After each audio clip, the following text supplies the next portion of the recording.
Hey everyone, and welcome back to the Consummate Athlete Podcast. I'm Molly Herford, and today we have my co-host Peter Glassford interviewing this awesome rock climber and owner of On the Rocks Climbing up where we are in Collingwood, Ontario. Her name is Leslie Timms, and she is one of the coolest ladies that I have met in a long time. So yeah, we hope you enjoy learning a little bit about how to rock climb, how to train for rock climbing, how she separates her life between guiding and doing her own adventures, and how she gets things done. Enjoy! All right, welcome back to the Consummate Athlete Podcast. We're here today with Leslie Timms, who is an amazing person all around. She is a small business, a medium-sized business, I might even say, owner here in Collingwood, Ontario, and also a very accomplished rock climber. I've been told several times here in Collingwood that Leslie and I should meet because we are both business owners, coaching people in different sports, but coaching people nonetheless, helping them find a love for our sports.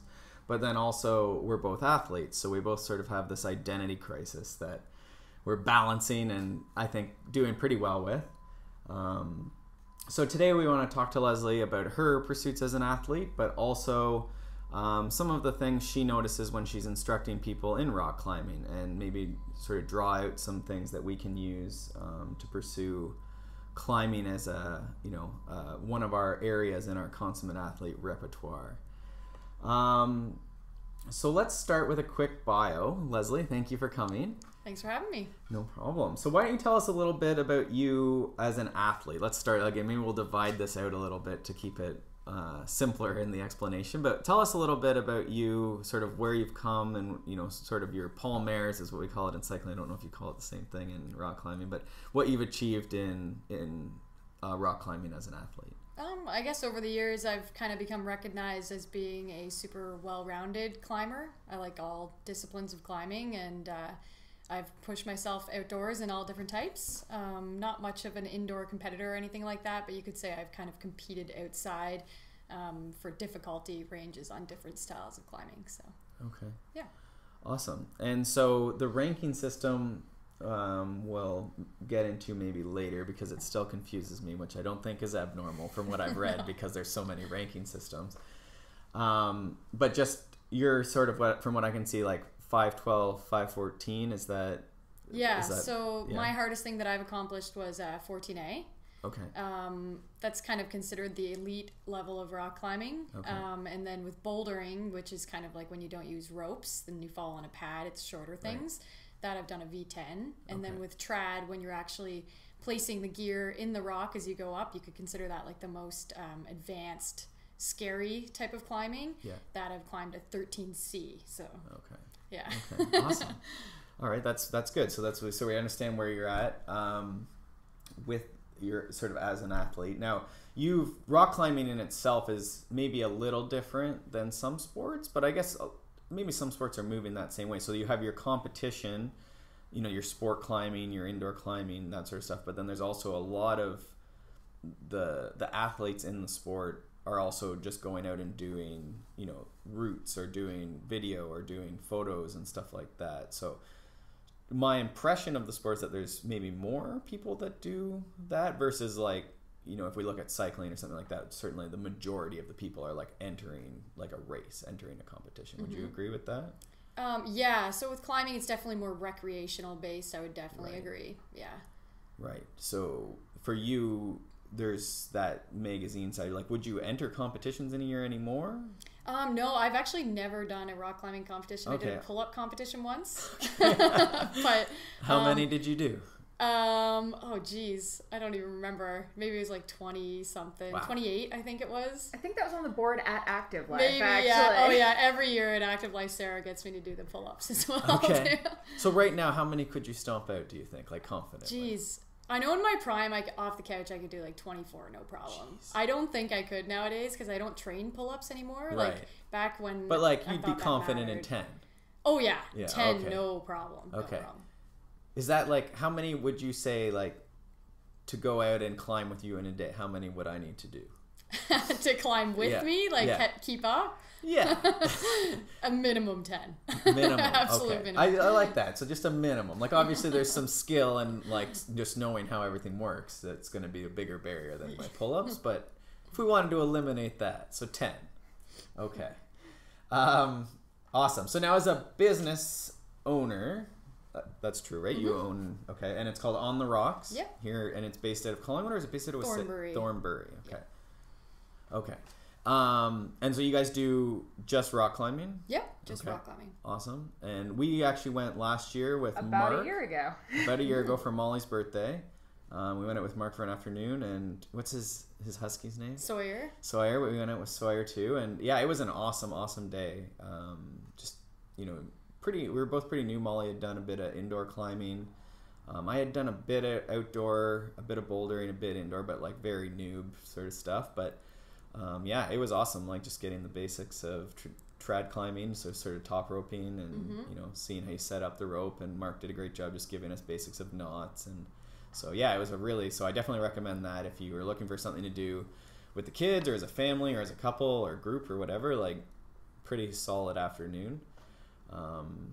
And it was interesting, like going to areas of that was Metcalfe, maybe we went to. Yeah, totally. And that's in Collingwood, though, technically, Yep. is it? Yeah. So like I had mountain biked and ran and skied and like For sure. never seen the stuff. Like to me, that was before we even climbed or did any instruction. I think just being out and seeing all the cliffs and like sort of getting that tour was like the biggest thing. Yeah, right? for sure.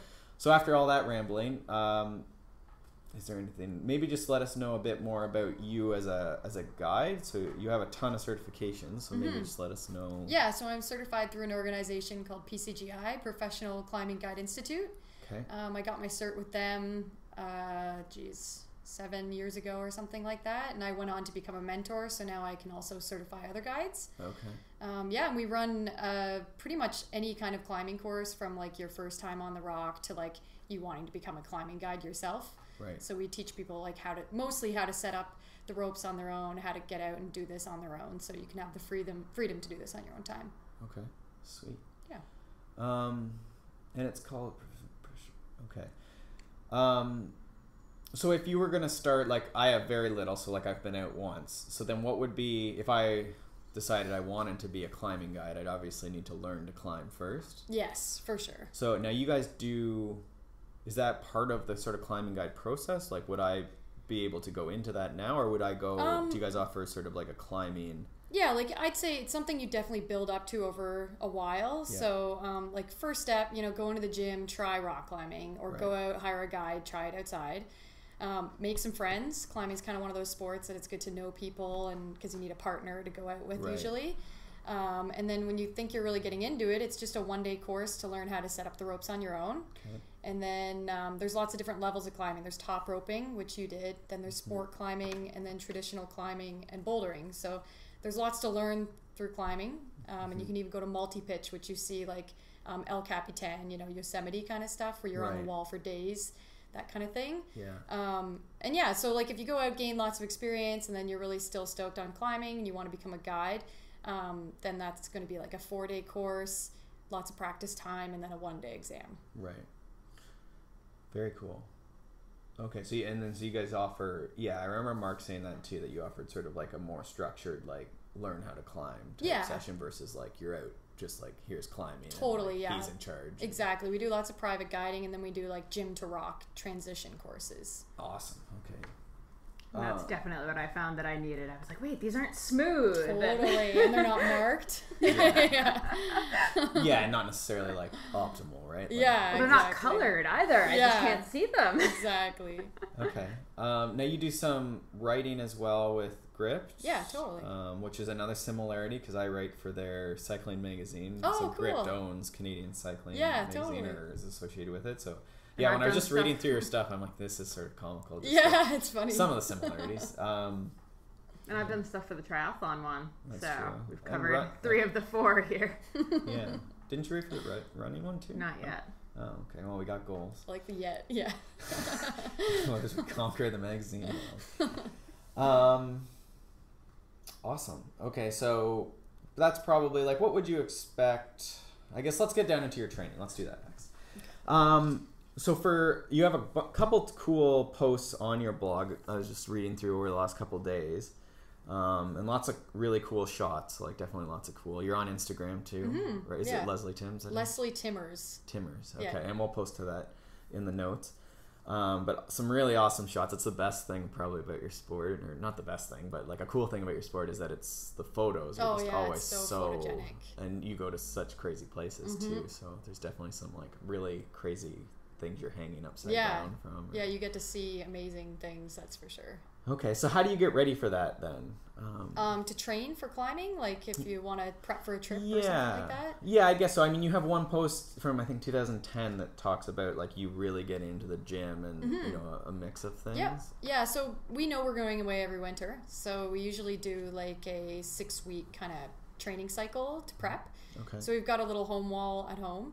And to build up for it, we do like what we call for climbing a power endurance cycle. So power endurance is just the ability to hold on to like the same difficulty of move over and over and over kind of thing without having to rest. So usually when you can do that, you're the most fit.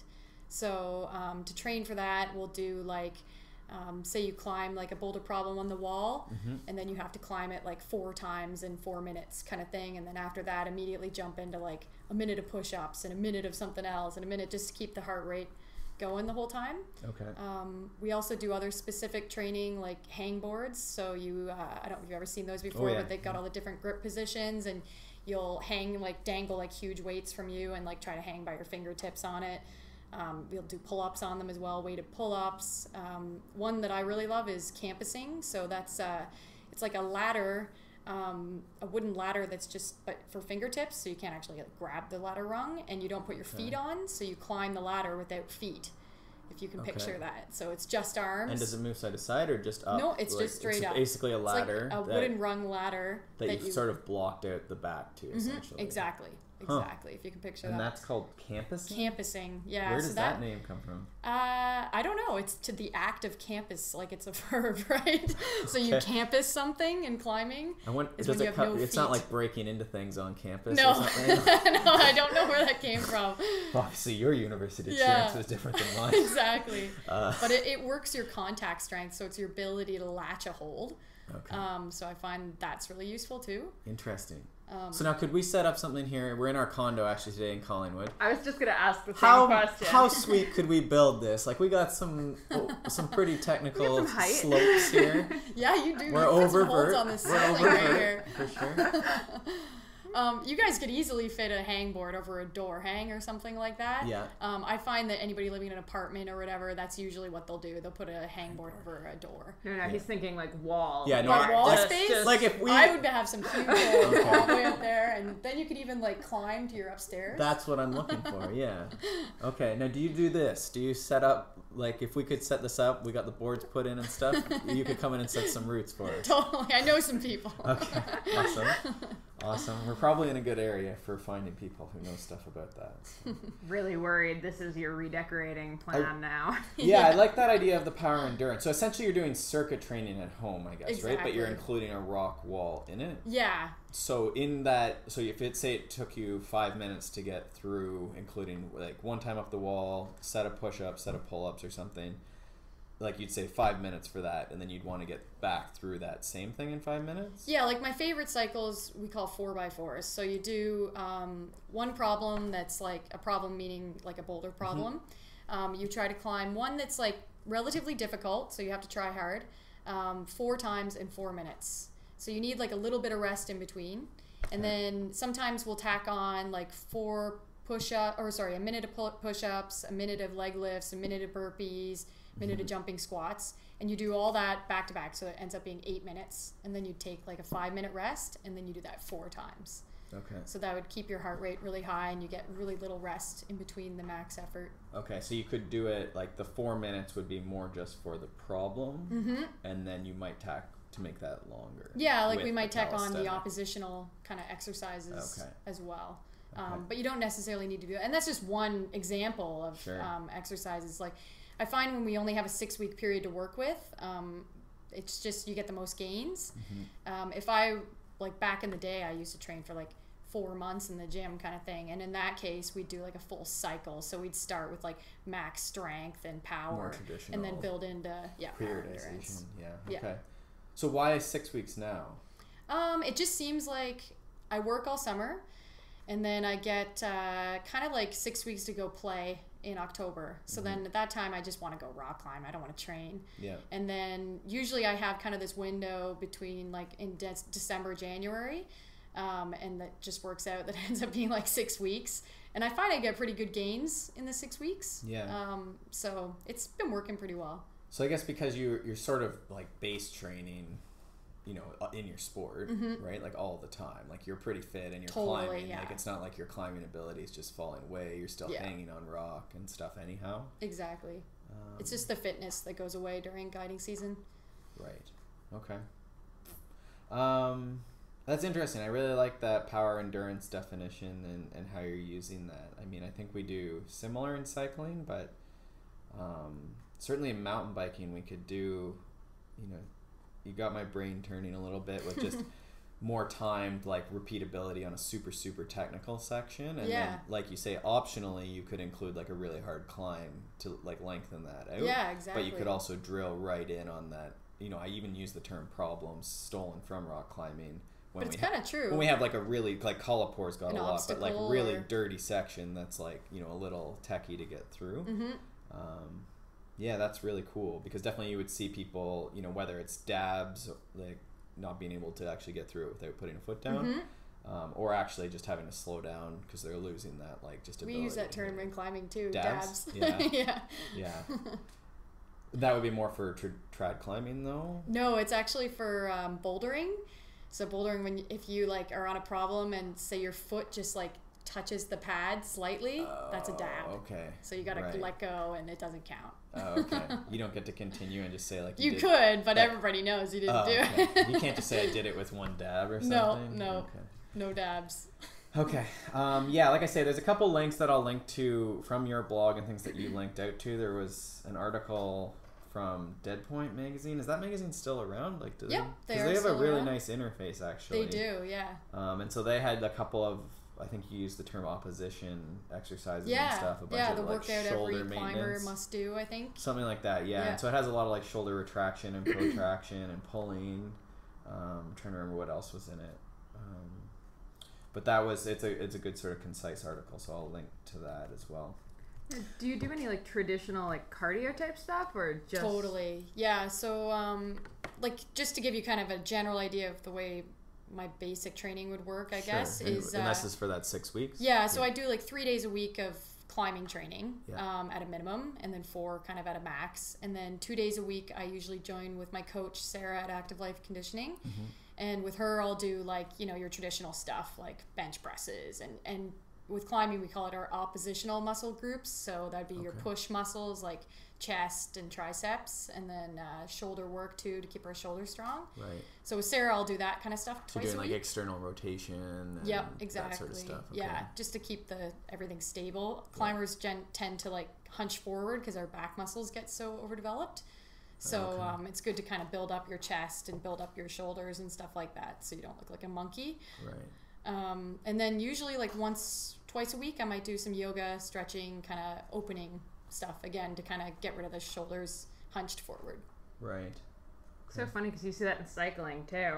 Oh, it's totally the same. Over. I always think, and that's why biking kills me, because I'm like, I do this like all the time. I don't need this. Yeah. Well, it's interesting that you hunch forward even though your back muscles are getting stronger. Yeah. It's the lats, I think. Okay. Our chest gets tight. And then like lats and upper traps get really overdeveloped. So I don't know why, but we end up kind of So it could rounding. Be positional too, just like how you're always at the rock anyhow, like sort of hunched forward. Yeah, if you go into a gym, you see all the boulders sitting around. They're all like hunched like apes. So I was going to say, this sounds like the best sport to do because it's so back heavy. But apparently it's not any different than cycling. No. I think it's probably for different reasons. We just hunch over and nothing's getting strong. Yeah, you're just nothing's sitting getting strong that way. in our upper body. Yeah. Yeah, we do not have overdeveloped back muscles. So let's stay on this training idea here for a bit. So let's say like mistakes. I mean, you've probably rolled your eyes at me a couple times saying that I was going to come out onto the rocks and stuff like this. So what's the, like, when you look at beginner climbers, what are like common mistakes? And maybe let's start with like pretty beginner, like beginner to rock climbing. Like very beginner? Yeah. The number one common thing that most people do when they first come out for the first time is they try to use their arms too much. I think it's just kind of a human response when you get onto a cliff or whatever to climb, you want to just pull, right?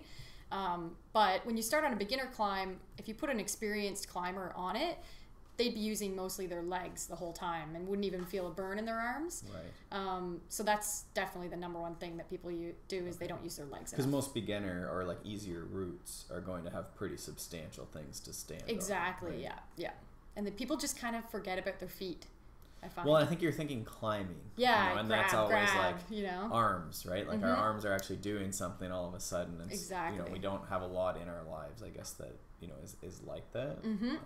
It's true. Interesting. Okay. Yeah, I also find people will overgrip too much, so they'll like just kind of death squeeze the rock, right. So then their hands get really tired really quick too. Yeah, which is probably sort of related, but then also just sort of that not being familiar with the situation too. Exactly. Right? Like they're gonna fall back to their death or something. Yeah, right? Like, survival response kind of thing. Awesome. Yeah, and that's probably pretty common in sport generally too. Like certainly in cycling, like you get that death grip, and then people grab the brakes super hard. Right? Yep. Interesting. Now, what about someone who's, has a little bit of experience, a little bit of knowledge, about a lot of fitness? Like, have you seen things go sideways? With like maybe they've climbed in the gym a couple times and they're coming outdoors. Yeah. With those people, the number one thing I notice is the route reading capabilities. So inside, you've got the holds all marked, right? Outside, people are just totally lost. They're like, they don't see the rock the same way that they see climbing holds. So if you see like a veteran out on the rock, they read it like they've been on it a million times, right? Because we can see the rock and the different cracks and stuff and know how to grab those different features. So I definitely think that's one of the common things. Comes with time. There's totally just practice. That's the only way. You got to get outside. Yeah. Yeah, and I think that's definitely, in cycling again, not to keep coming back to cycling, but there's that, we call it like line choice, I guess, so it's not a lot different. You call it route finding. Route reading or route finding, yeah. Okay. And some people have found, I don't know if you've had anything like people from certain sports, so I don't know, mountain biking would be an example of maybe a trail running or something like that, where people are already versed in some sort of like line choice. I don't know if you've found that like certain people are better at picking that up. Yeah, maybe, for sure. I would say there's definitely certain people that just have this unbelievable ability to read rock, like quickly too, like they can just process the way their body fits on it really quick. Yeah, like, or they for some reason like just climbed longer as kids, right? Like, exactly. You know what I mean? Like they were always climbing trees, or climbed later, than others maybe. More time on the rock, What about connective tissue? Because I feel like that's come up a few times, and like just in what I've seen, you have someone who's pretty fit, maybe fairly athletic, but hasn't hung off of stuff with their fingers, especially. Yeah, definitely. Hand strength. Like, do you see? Because certainly that's a common injury, right? Like, it's just like fingers, things in the fingers, definitely. or arms, or elbows, shoulders. You said too. Most definitely. So that would be like a training error, I guess, in some ways, but I wonder, like, for adults especially, that must be an issue. Yeah, for sure. Definitely, obviously, adults get injured more, I would say. But kids nowadays, they're training so hard in the gyms, they're blowing fingers and stuff at, like, age 10. Right. So it happens to everyone, for sure. Okay, and those are kids who are, like, focused on rock climbing? Yeah, so the sport's kind of gone a totally different direction in the last few years, and with the kind of burst of the climbing gym era, all these kids are now popping up all over the place that are climbing harder than any of us adults ever could. And they have no fear. And they have no fear, no job. It's like, and no fear, they're no job. light as a feather. And like some of the best climbers in the world now are like 14 years old, and like a little 14-year-old girl is beating half the men out there nowadays. Right. Yeah, you've seen that in a lot of things too. Like certainly a lot of the extreme sports, because you get that like movement ability because you've been doing it, when you were really small with no fear. Exactly. And everything else, and then in rock climbing, I would think that you start getting like power to weight advantage too, because now you're putting all this skill behind people who weigh tiny fingers too. Their little fingers fit in smaller holds, and I mean, yeah, I mean, they're going to have the issues in connective tissue, but if you start, like, I mean, that's the issue for a lot of adults, right? Is like you have strength, but now you have all this body weight, and you haven't ever trained that connective tissue. So, like, that's going to take years to really develop, right? Where that's not your limiting factor. Totally. Yeah, I think it's like, it becomes like walking for them. You know, like, because they grew up doing it, like so it's swimming nothing. Or something like that too, right? Where you're just like, you're so familiar, you know, you're not scared of falling back off the wall, like you're just not going to do that. Awesome. So I think we got through that. Indoor versus outdoor, you're saying is more sort of the biggest thing to overcome is just the route choice. Yeah. Is there anything else that helps with that transition? I mean, guiding, obviously, and on the rocks, Collingwood. Exactly. Yeah. No, it's just experience to kind of understand the rock. It just comes from experience. That's the only way. Is there anything that someone could do to prepare? So you're climbing indoors. You maybe go once or twice a week, and you're planning to go, you know, maybe on a trip. So maybe to like prepare your body for the searching you're going to do on real rock, because inside it's really easy to just grab and go all the time. So you grab a hold, grab the next one, grab the hold, grab the next one. Outdoors, I find you might be locked off on a hold searching for the next hold for a while. So I tell gym climbers, if you want to kind of prepare your body for that, when you're climbing your warm-up or whatever in the gym, you can always grab a hold, lock it off for like, you know, however long you want to hold it for, then grab the next one, lock that one off for a while, then grab the next one, and it'll just kind of at least give you more endurance in your lock-off strength so you can look for the holds. I see what you're saying. While you're route finding. Yeah. Yeah. Okay. And I find, like, footwork-wise, it's also harder for gym climbers to make the transition, because inside they always have those little tiny feet. You can see them on the wall. Outdoors, you can kind of, like, the feet are much more hard to read. Yeah, like you've moved above it, and now you have to like find it again, or like you have to trust smears, which is pretty much when you just stick your foot on the wall that's not even a foothold. Right. And gym climbers aren't accustomed to that kind of thing, so no, you don't do, like, you're always on like an actual foothold. Yeah. Something like, is it a bolt, or what is we call them foot jibs. They're just like a little tiny. Like there's always something, like there's plywood. And then there's exactly. something that someone has put into the wall, rather than like the natural, like, you know, undulations uneven of the rock. Like you can't. It's not red. Exactly. Right? Yeah, because outside you're reading angles, right? You're like, oh, that's at a low enough angle that I could stick my foot on it, kind of thing. And I think that probably relates to your comfort on the wall, because even just being able to sight that and remember it, but there's like looking down, like it's not just, oh, there's a red thing I'm putting my foot on. There's a whole wall, you know, there, and then like below that is, you know, could be a significant. So you don't even want to look down. Exactly. And outdoor is also a lot longer a lot of the times too, the climbs compared to the gyms. So you need to also have more endurance, and be able to kind of control your heart rate and stuff as you climb, because it's a longer burst of climbing. So experienced outdoor climbers know how to find rests and the body positions to rest. They know how to manage their pump as they go up, which is when your forearms start filling up with the lactic acid. And that's, how do you do that? So you've got to do what we call shaking.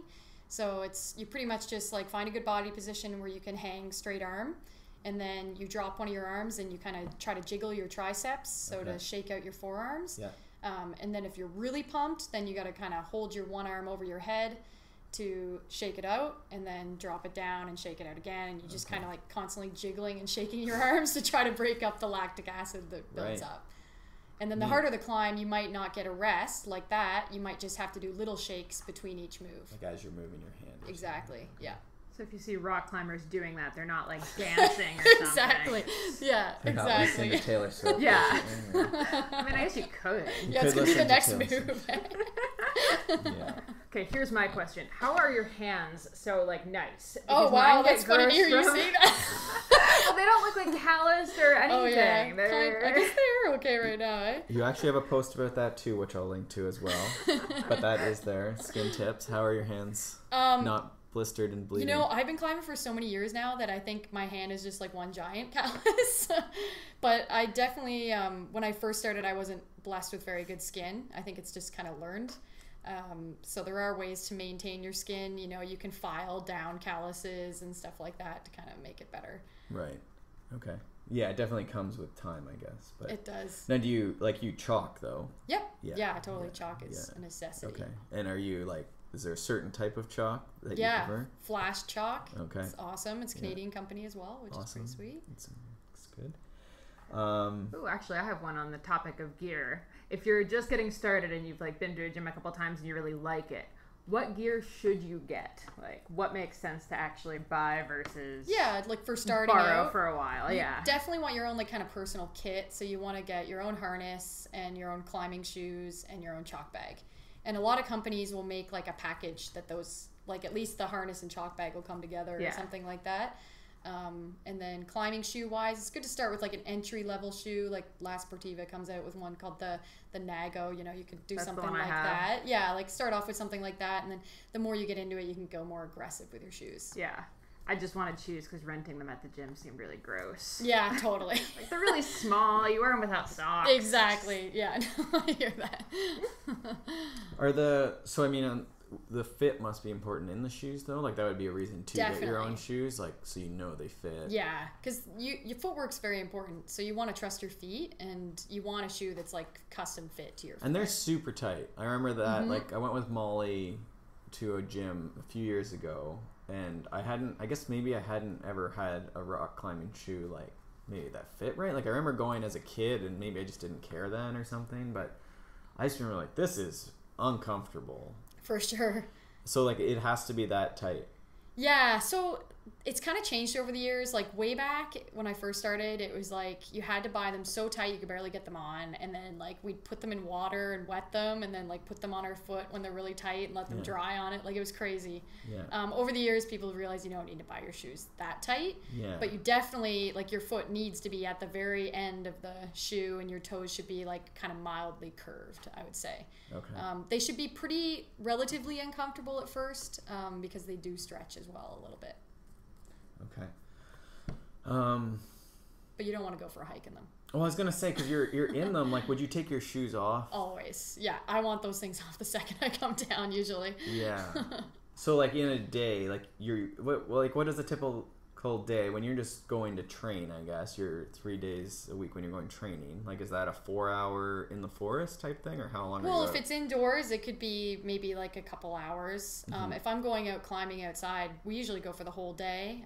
Maybe a half day on occasion, but usually it's you go out, you do a warm up climb or two, then you do one that's maybe a little bit harder that gets the blood flowing, and then I usually hunker down on something hard for the rest of the day, and then maybe do it, maybe not, and then finish the day kind of thing. So you could spend the afternoon essentially on one. Oh yeah, for sure. I could spend a good part of the day on one climb. You're not on it the whole time, but you give it a burn and then come down and rest for 40 minutes and then try it again kind of thing. Climbing's great. You can take a nap in between your efforts and eat a bunch of food and then go and try again. If you're with other people, you could be belaying, or exactly. Or hike up and set another route for someone or something like that too. Totally. Right? So you're moving.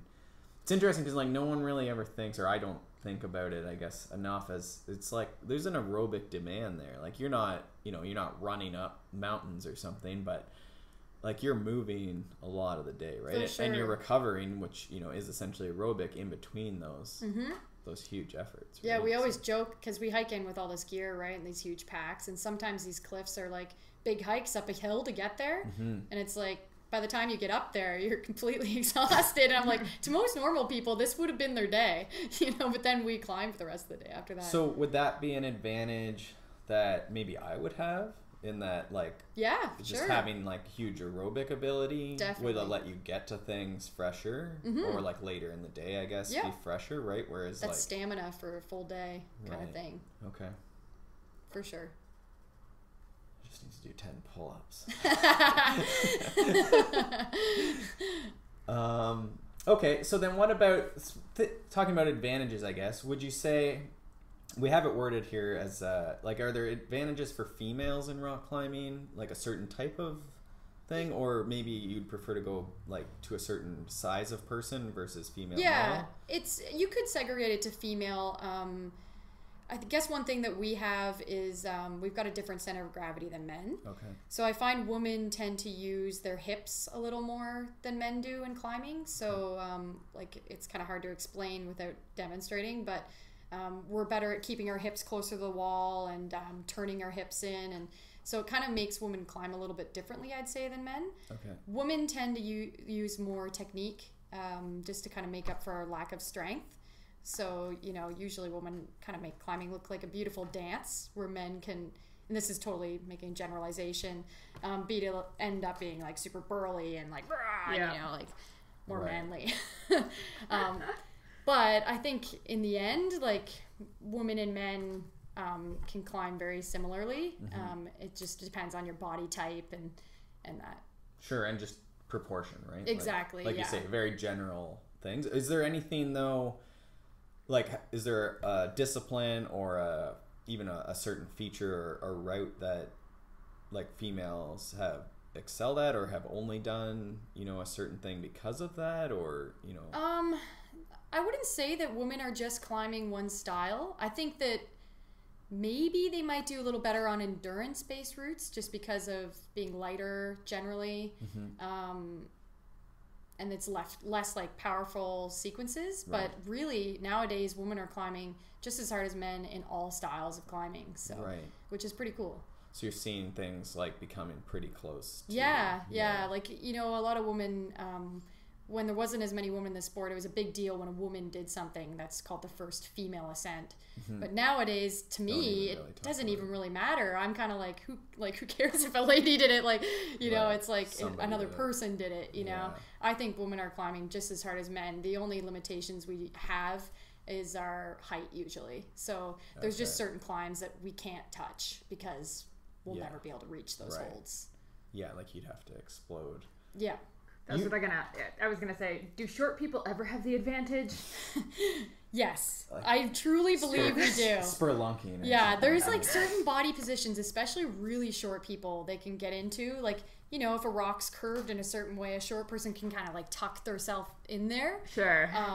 Where a guy, his butt would be poking out from the wall, and he'd have to like lunge at it.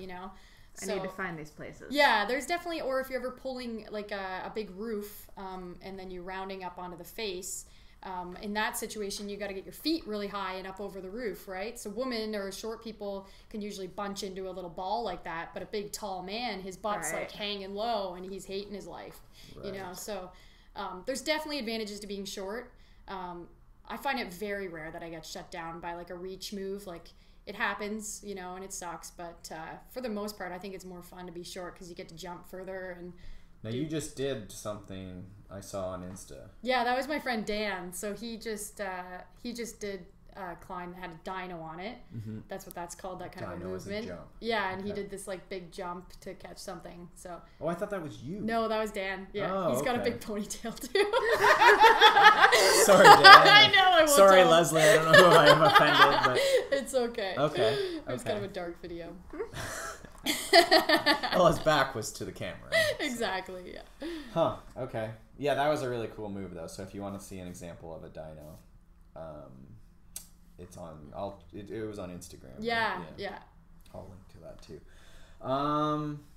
Okay, and then you were just up north, further north than we are, I believe, this past week. Yeah, we went up to the Bruce Peninsula. Okay. Yeah. And what were you doing up there? I was actually going up there to develop a climb. So in the summertime, I like to go out and find routes that haven't been climbed before and put them up. Okay. So yeah, that's what we did this time, and it's a climb that we started developing last year and just finished it off. I haven't done it yet, but we got all the bolts in the wall, and I did all the moves except for one. So I think it goes. There's and something to be done. Yeah, nice. And it's way better and way harder than I thought. So I'm pretty excited. So how does that work? Like, that to me seems sort of odd that a stranger could be setting up a route. It is.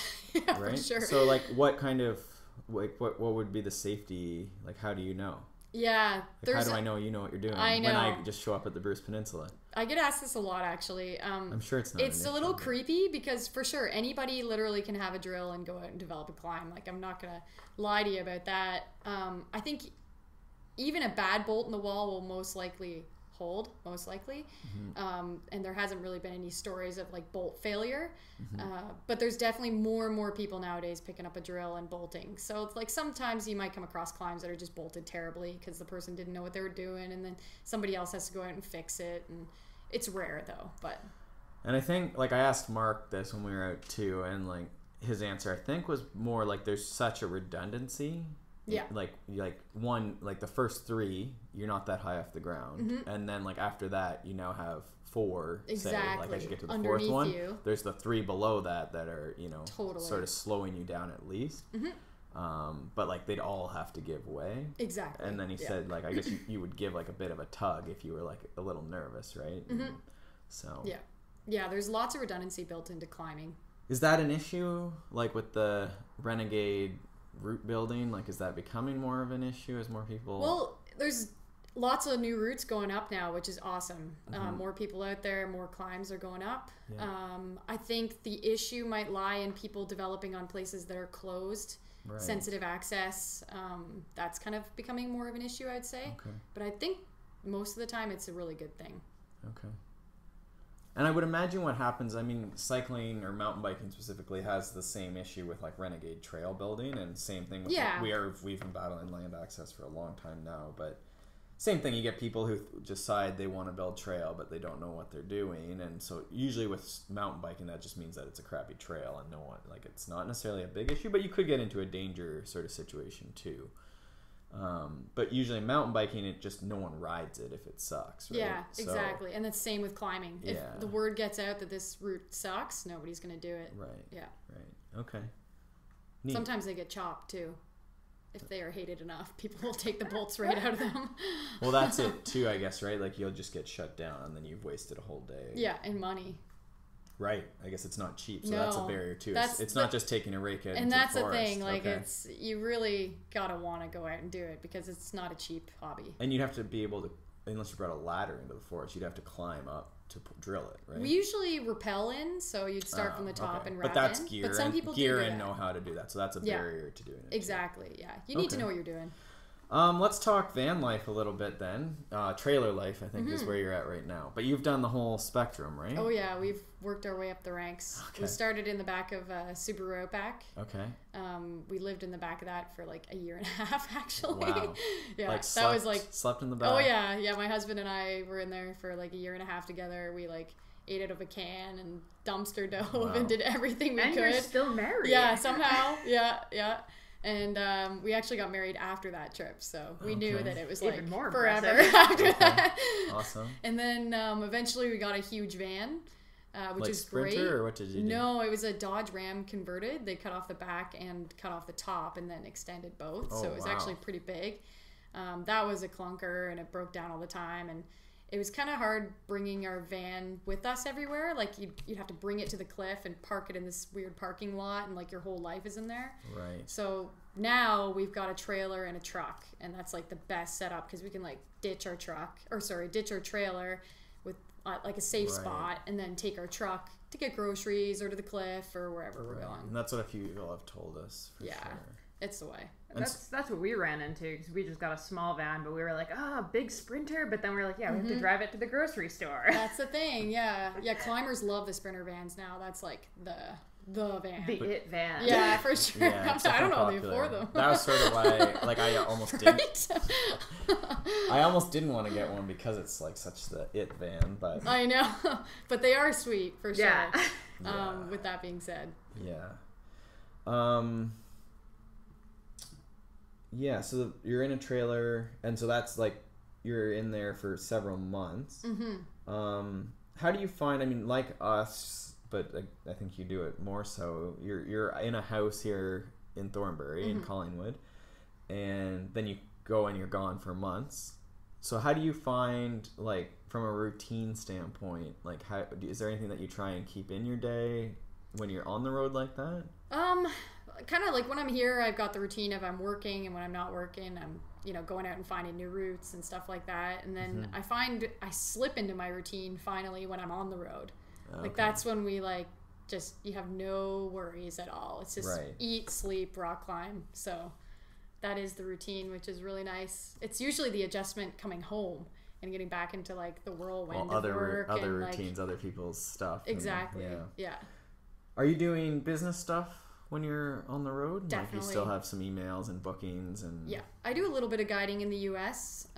For Canadian clients, and then pretty much around like February, I find that's when things start booking up for me with On the Rocks. And then, so I'll start doing administrative stuff and like course prep and stuff like that while we're on the road, which is great because I can do it from anywhere. Right. So Awesome. That's so cool. What was I going to say? So when you're, I think you did the same thing I do with Canadian clients. yeah. Cannot stress that. I think I detected the same thing that I have in my voice when I talk about that. That's awesome. So then you can integrate a bit of work down while you're down there then too. Yeah, and it's different usually than what I do here because we'll go to spots with like multi-pitch and stuff like that, so I can guide multi-pitch and different rock, different styles, like which bigger, is really fun. bigger stuff, more, maybe more scenic. That's good scenery, but a little more epic, I guess. Yeah. And are you usually renting, or are they renting a house and like you're with them for a week type thing, or is it more like you just meet them at the face every Usually, day? everybody I've ever guided away has been like 3-4 days. Okay. They'll come down for, and they'll book either a cabin or a hotel or something like that, and then I'll work with them for the 3 days, and then they go home. Okay. Awesome. Do you guys always stay in campgrounds, or do you do? We do it both. Like if we're in Joshua Tree, they only have the campground. But the U.S., like through the desert at least, there's so much BLM land, so we can just park for free for anywhere. Sweet. Yeah. And you never had issues security-wise with that? Knock on wood, not yet. The sketchiest place. We only got broken once in Albuquerque, New Mexico. I don't know about Albuquerque. Yeah, that's what I said too. I was like shocking that we've got broken into here. Yeah. Like you were at a campground there? No, we were actually at a hotel and we parked in front of sketchy. we right parked in front of the door. Yeah. Uh-huh. I've heard that a few times in Albuquerque, and like I remember parking like super close and like had all these like basically pots and pan alarm systems set up, and window like open just enough, but like put a bar so that I wouldn't get like assaulted, and just like listening all night, just like waiting for something to happen. I'm like, why bother staying or sleeping anyway? Yeah, exactly. You may as well just keep driving. Walmart parking lots are good too. Yeah, we do that quite a bit as well. Do you know if that exists in Canada? Like, I always wondered that. Yeah, because I never look here. I saw one here in town at the one the other day. Just someone in the back with an RV. So maybe it is. I mean, I think you could park in most of those places. Like they have night workers and stuff. Like that's the thing. I think that's where the van's nicer. Because as long as you're not creepy and like you're outside showering in the parking lot, like you're fine. Which I'm known to do. So that's true. What do you guys do for that? For showers? Yeah. We have a solar shower if we're in the desert. In the trailer, or is this an outside? We put it on the outside. You can get them really cheap at like. Yeah, we had this like it was like a big hydration pack bladder, basically. Totally, it's like that. And how do you rig up the nozzle? It is black. We just kind of dangle it over our trailer, so we tie it up with a little string, and it kind of hangs down. Awesome. Yeah, the key is to not forget it on the roof. So I don't know if you saw our van. We have like a big safari thing on the. I don't know if you noticed it when you came in. It's a transit, and so we have like this rooftop like rack that you could like put suitcases or something, or whatever your safari paraphernalia. So we put the shower up at the race on the weekend. We raced just at Hardwood, and I was like, after the race I'm gonna have this relaxed shower. There was a bit of sun. I'm like, it's gonna be warm, it's gonna be so good. And it probably was. And then of course I get distracted, and I like cut my eye this weekend, so I had to like attend to that, and it's just really busy with post-race stuff, and so I didn't actually get over to do the shower. So then we got back, and Molly was in the car and all packed up, so I just threw my bike in and just drove away, shower on the roof.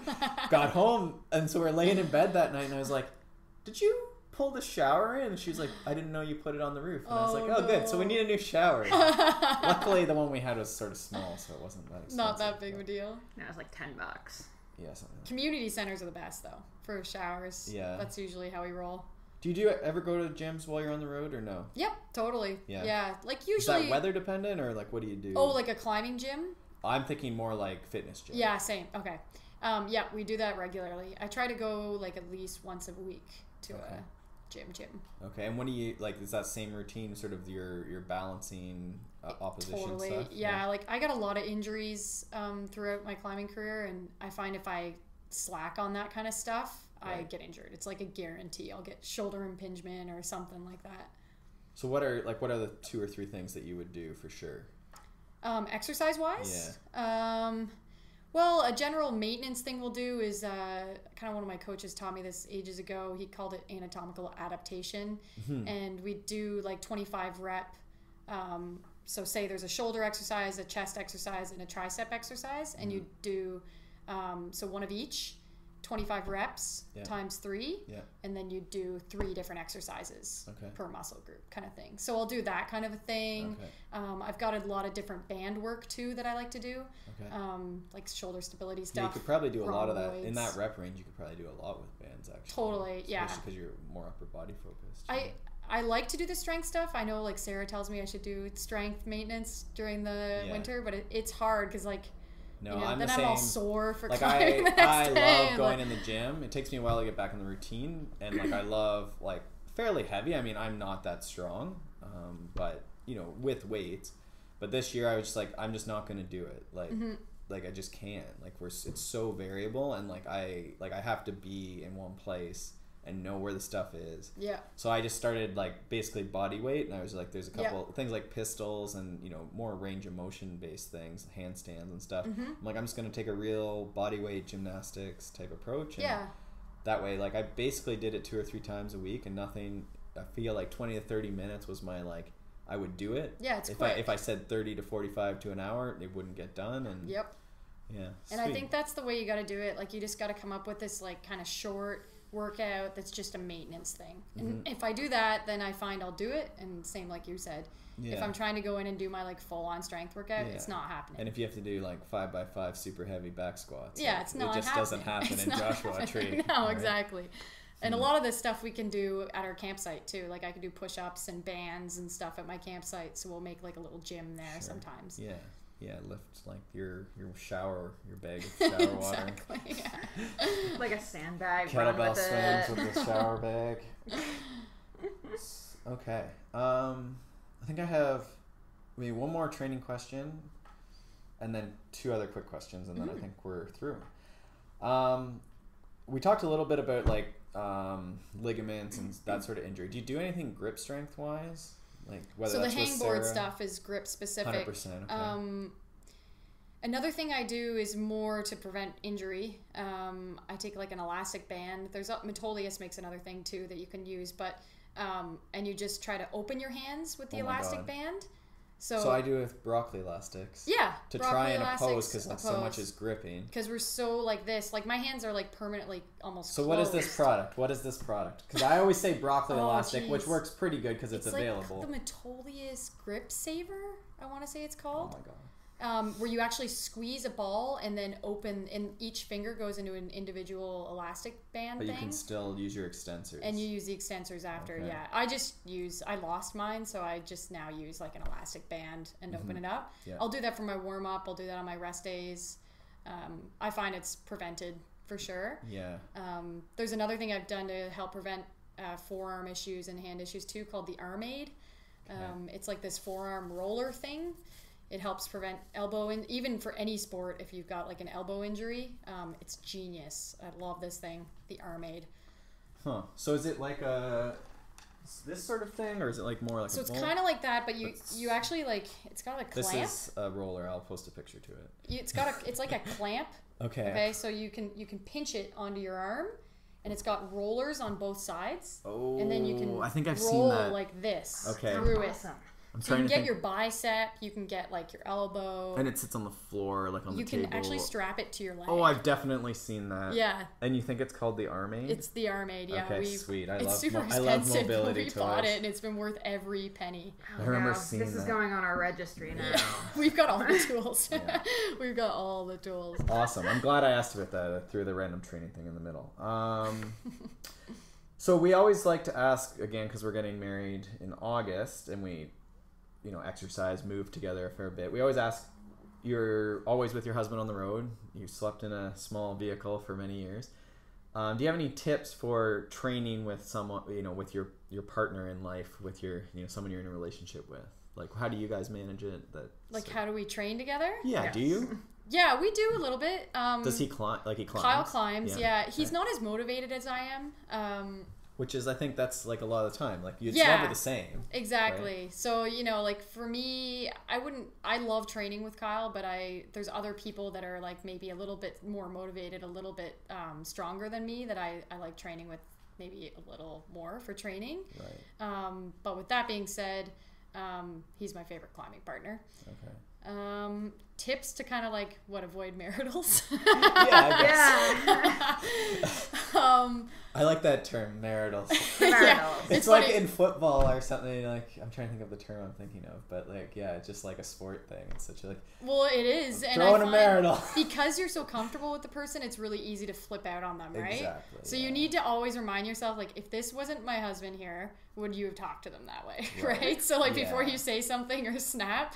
That's usually what I need to do, but because we don't fight very often, but I tell you, when we do, it's like over something dumb with rock climbing, like, I said take, like, why didn't you take? Okay, so I was going to say maybe rock climbing is a better sport to avoid stuff like that, but I guess... No, it's not. There's always sticking It's not at all, yeah.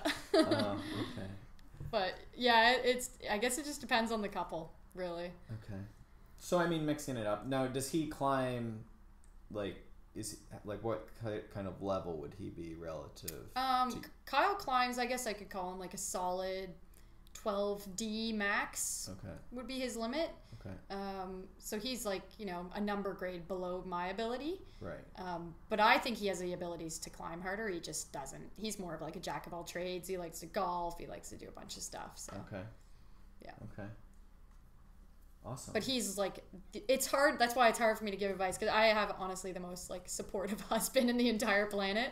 So it's like for him, it's just been so easy. I mean, that can be nice. Like he's always supportive of whatever I need to train, whatever I need to do. He'll be there, kind of thing. And does he work in the business as well, or no? He actually owns Meaford Storage and Car Wash, and the laundromat in Thornbury. Good living. Yeah, totally. Good living. Gotta get in this turnkey business. I know, that's his motto in life. Yeah. Peter wants to be a landowner. Yeah, you should talk to Kyle. You are a landowner. Yeah. I don't know if this counts as land. I always wanted to own to start. Like, I mean, we're above ground. Yeah, I know. You gotta find those businesses. Like, people need to wash their cars. Like, exactly. I always thought pumping septic. Like, no one wants to do it. He looked into porta potties too for a bit. He's a smart guy. Yeah. Yeah, he's all into that make money doing nothing. Well, because people, I mean, you gotta do something. Like, people don't want to do that stuff, right? Exactly. Like, they don't want to use their own water or buy all the stuff to wash their cars or whatever. Like, they don't want the dirt on their driveway. Like, they don't want to do it. Yeah, exactly. They don't want to pump their septic system. It seems like a good business to be in. It's perfect, and you can run it from the road. So when we go away, it's all good. Yeah, it's all pretty auto or sweet. That's awesome.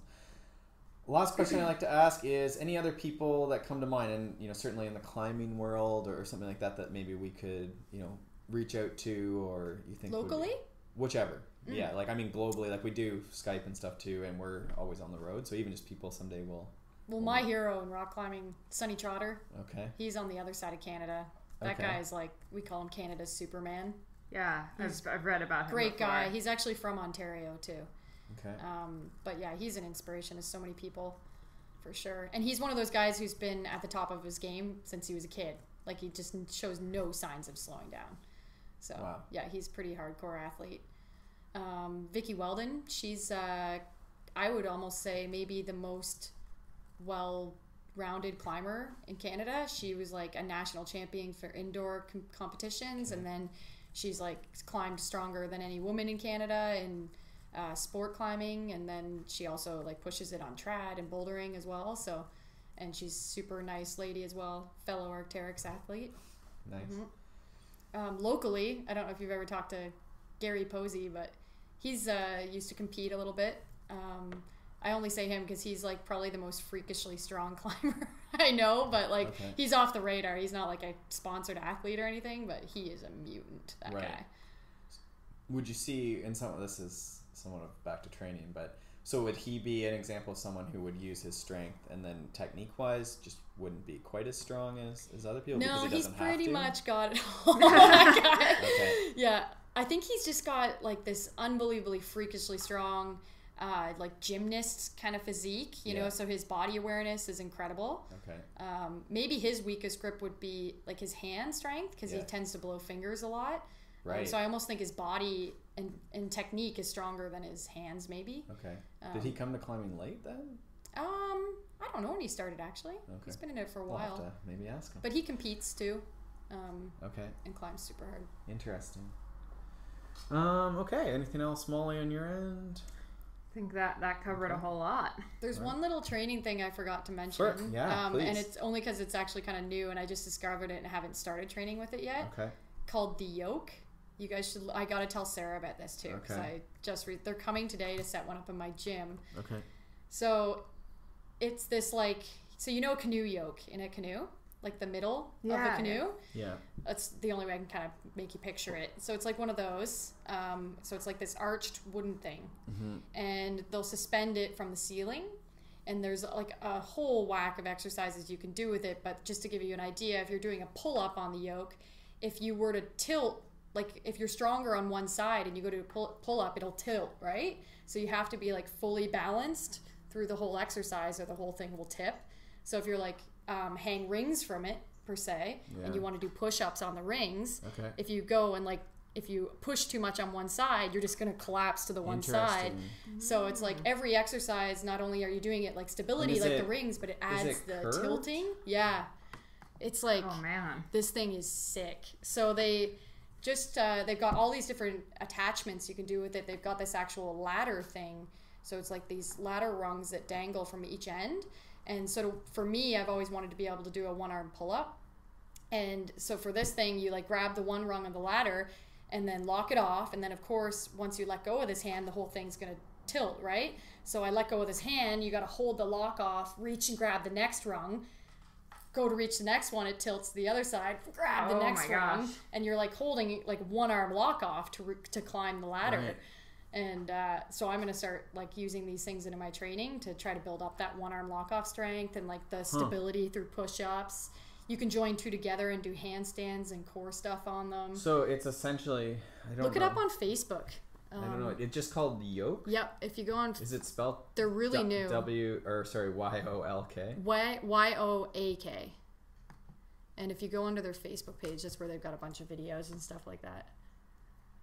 That sounds awesome. It's amazing. And the first time I tried, I was like, I need to show Sarah this thing. She's going to freak. It's like TRX meets, like it's like TRX It's like a crack. TRX. So would you say it's like a handlebar though when you hold it, or did you find it? I don't know. I think so. I think it's loading. I don't know. Anyhow, let's wrap up the podcast. Yeah, sorry. We'll post. Oh, that looks really cool. So we'll post a picture to this yoke thing as well, and you can look for that. It looks like a pretty cool little device. Thank you to Leslie for coming. Again, we'll post all her details, and you can check those out. Over at consummateathlete.com. Perfect. Woo! Yay!